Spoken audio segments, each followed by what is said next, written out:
فندق ميرا، ده الدور التاني، دي غرفة 23. ماشي، فندق متواضع في راس البر، جميل. شوف كده الحمام.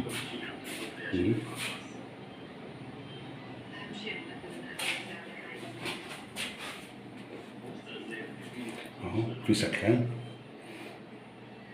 ودش كويس. حمام فرنجي، ادي ده الحوض.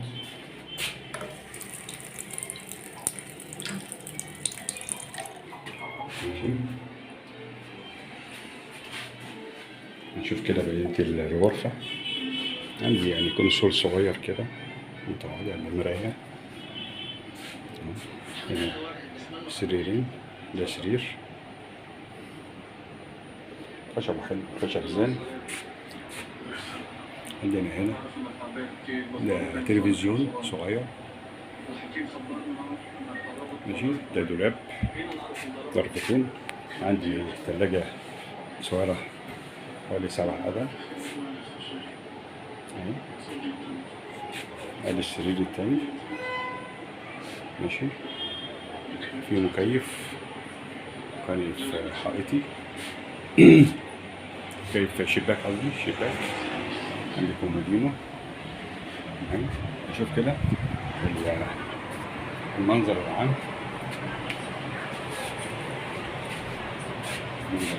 ده البلكونة زي ما احنا شايفين. ماشي، ده البلكونة. منظر جميل جدا، رائع.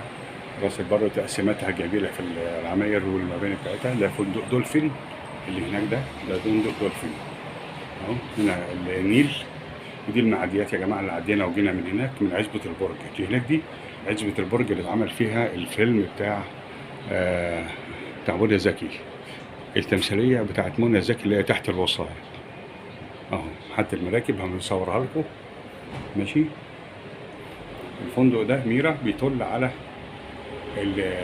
المعدية. المعدية دي اسمها معدية عبد العزيز ادي. وفي كرسيين وترابيزة، حاجة متواضعة. ان شاء الله يكون المكان عجبكم. السلام عليكم ورحمة الله.